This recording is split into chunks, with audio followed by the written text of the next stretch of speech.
नमस्कार दोस्तों, आपका B2E क्लास में स्वागत है। आज मैं आपको एक कहानी पढ़ाने जा रही हूँ जिसका नाम है रंग बदलने वाला मुर्गा। स्टार्ट करते हैं, कृपया ध्यान से सुने।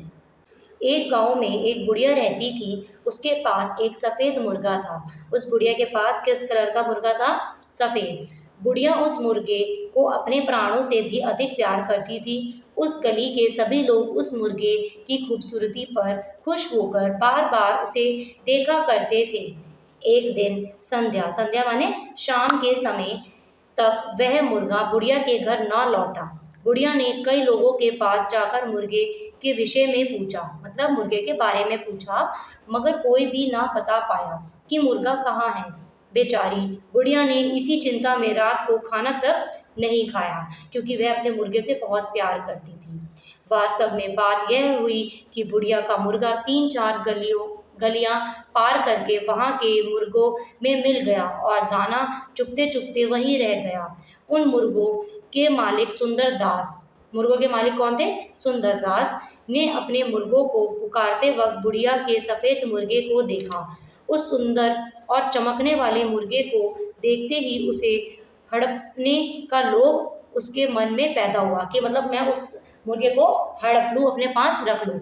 इस पर उसने उस सफ़ेद मुर्गे को पकड़ा और उस पर पीला रंग पोतकर अपने घर में रख लिया। किसने रख लिया? सुंदरदास ने। रात भर वह मुर्गा सुंदरदास के घर रहा। सवेरे जब उसके लड़के ने अन्य मुर्गों के साथ उसे भी झाबे में से बाहर निकाला तो वह बचकर भाग निकला। यह खबर मालूम होते ही सुंदरदास उसकी तलाश में चल पड़ा। इस बीच बुढ़िया का मुर्गा खिलौने बनाने वाले गोपाल के घर में पिछवाड़े में चला गया, मतलब पीछे की ओर, घर के पीछे की ओर चला गया। किसके घर में? गोपाल। गोपाल ने उस मुर्गे को देखते ही सोचा कि उसे ले जाकर हाट में बेच देने पर अच्छी कीमत मिल जाएगी। उसने उसे पकड़ लिया और उसने यह सोचकर मुर्गे पर सफ़ेद रंग लगा दिया कि उसका मालिक उसे पहचान न सके। तब अपने आंगन में एक खूंटे से बांध दिया, उसके सामने चुगने के लिए थोड़े से दाने डाल दिए और स्वयं खिलौने बनाने में लग गया। सवेरा होते ही बुढ़िया अपनी गली के 4-5 लोगों को साथ लेकर सारे घर ढूंढते ढूंढते गोपाल की गली में पहुंची और उसके आंगन में बंधे मुर्गे को देखा। बुढ़िया के साथ आए गांव के लोगों ने पहचान लिया कि वह सफ़ेद मुर्गा यह बुढ़िया का ही है। इस पर गोपाल और बुढ़िया के साथ आए हुए लोगों के बीच वाद विवाद चला।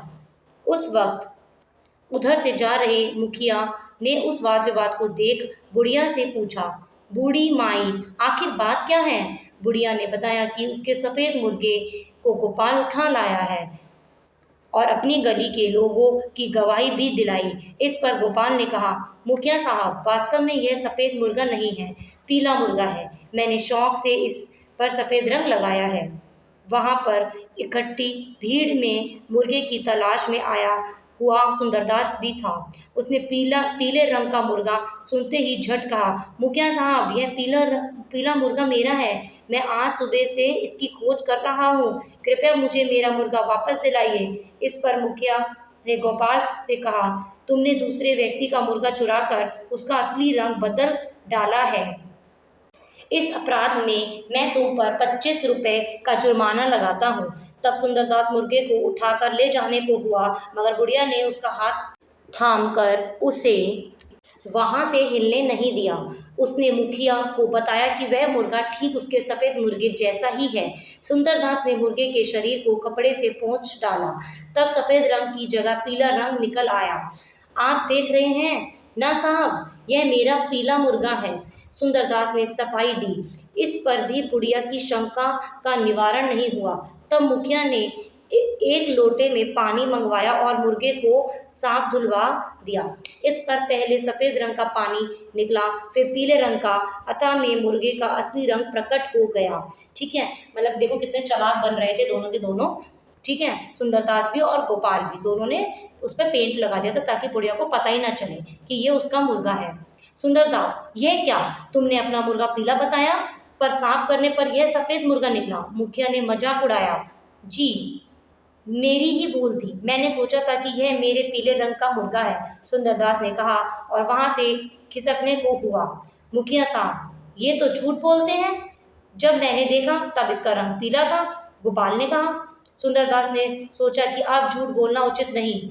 उसने मुखिया के पैरों पर गिरकर माफी मांग ली, मगर मुखिया ने उसे क्षमा नहीं किया। दूसरे के मुर्गे को पकड़कर रंग बदलने के अपराध में गोपाल के साथ सुंदरदास पर भी 25 रुपये जुर्माना लगाकर मुर्गा बुढ़िया को देने को कहा। दोनों ने बुढ़िया के पैर पकड़कर उससे क्षमा करने की प्रार्थना की। बुढ़िया ने रहम खाकर कहा, मुखिया साहब, आप कृपया इन दोनों को छोड़ दीजिए। अगर इन दोनों ने मेरे मुर्गे को मारकर खा डाला होता तो मैं क्या कर सकती थी। मेरा मुर्गा तो मुझे वापस मिल गया है। सुनो भाई, इस बुढ़िया की भलमनसी को देखकर ही सही तुम दोनों अपनी कुबुद्धि को बदल डालो। यह बात समझाकर मुखिया वहां से चले गए। इसके बाद बुढ़िया खुशी खुशी अपने सफेद मुर्गे को घर ले गई। कुछ प्रश्न पूछने जा रही हूँ। अंत में मुर्गे का असली क्या प्रकट हुआ था? रंग। एक डैश में एक बुढ़िया रहती थी। बुढ़िया कहाँ रहती थी? गांव। बुढ़िया अपने मुर्गे को अपने से भी अधिक प्यार करती थी, प्राणों से अधिक। सही गलत। बुढ़िया के पास एक सफेद बकरा था। गलत। बुढ़िया ने मुर्गे की चिंता में रात को खाना नहीं खाया। सही। सुंदरदास भी मुर्गे की तलाश में निकल पड़ा। सही। मुखिया ने सुंदरदास व गोपाल पर 100-100 रुपये का जुर्माना लगाया। गलत। उसने तो 25-25 रुपये का जुर्माना लगाया था। धन्यवाद। आपका दिन शुभ हो।